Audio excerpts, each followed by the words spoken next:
I'm Lucy Frost. I'm a precinct chair in Travis County, and I also do executive presence coaching. Progress Texas is the Paul Revere of progress in Texas. This is where you find out what's coming down the pike and what we need to do about it.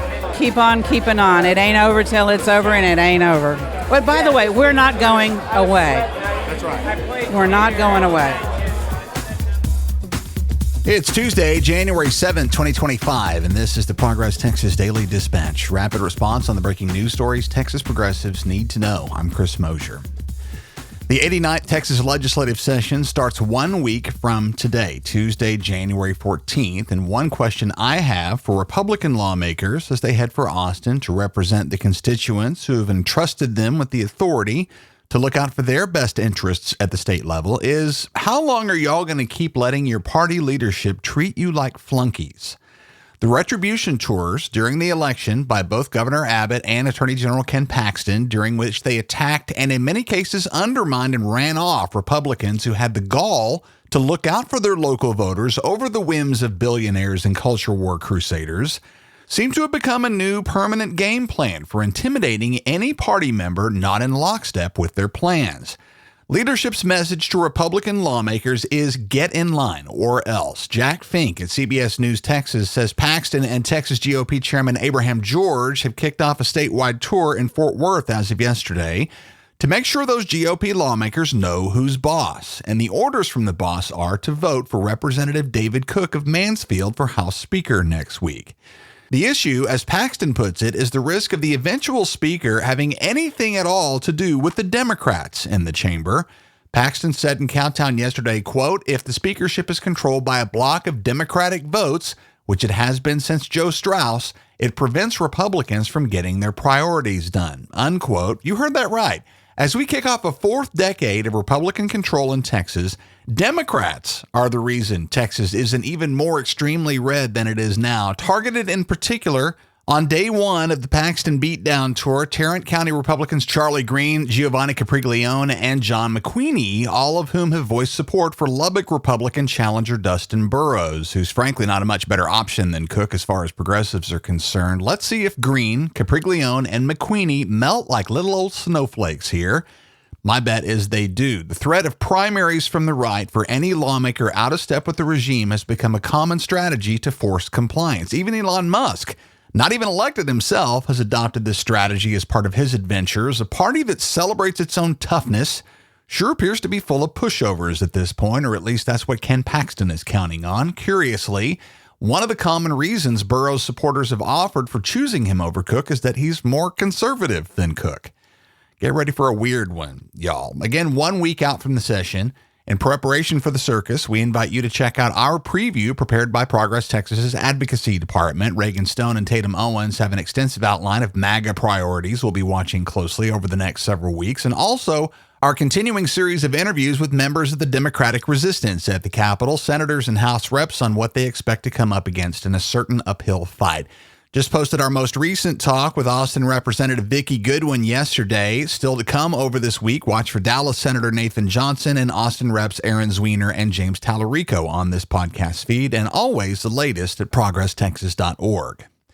Back to Elon Musk, who's lately not been satisfied with upending democracy just here in America. He's now working on Europe too, but this one pertains to Texas specifically and existentially. Kara Carlson at Bloomberg writes that down near Corpus Christi, Tesla has just about completed a new lithium refinery, $1 billion investment for the electric auto giant to be able to manufacture its own batteries in one of the driest parts of Texas that will require as much as 8 million gallons of water per day to operate.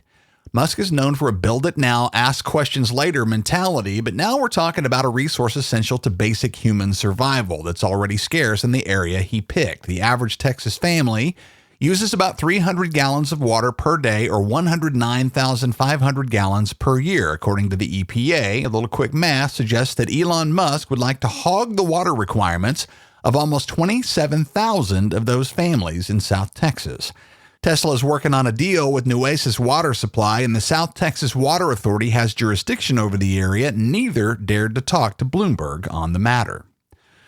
A couple on the Texas Supreme Court this morning will recall all the talk about Jimmy, John, and Jane over the election. Well, they're all still sitting there.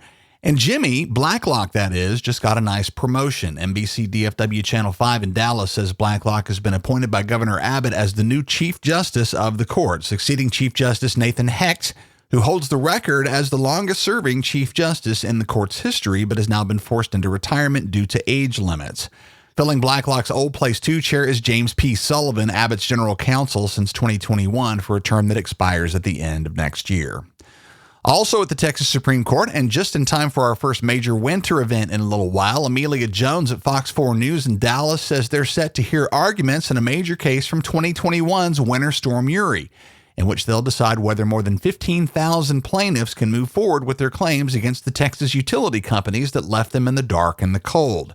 Cases that were given the green light to move forward last spring by the 14th Court of Appeals in Houston, but now the state's highest civil court would like to take a second look. This is not promising for the plaintiffs, frankly. This hearing is set for February 19th, and a ruling could take months to come down after that. Closing with the weather here, the forecast has been growing more dire at a pretty fast rate over the last couple of days. The DFW area in North Texas in particular are looking to take this one on the nose. Fox 4 DFW is saying significant snow accumulation is expected later this week for the area. Strong chance of wintry mix Thursday. Heaviest action coming Thursday night. Temps will be back in the 40s by Saturday. CBS News says ERCOT remains bullish on the lights and the heat staying on this time, and we're fixing to find out. I'll put that Texas Power Grid monitoring link back in the show notes this morning, and bundle up, y'all.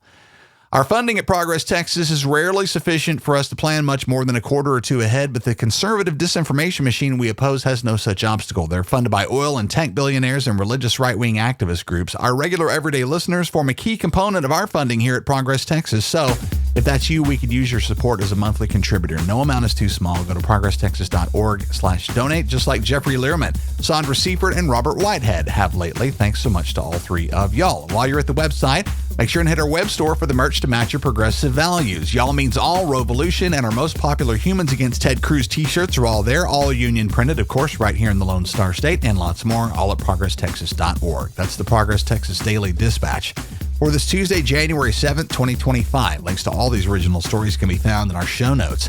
Progress Texas is a nonprofit rapid response media organization promoting progressive messages and actions. While campaigns come and go, we're the permanent home for progressive media and action in the Lone Star State. I'm Chris Mosier. Thanks for listening, and we'll see you again tomorrow morning.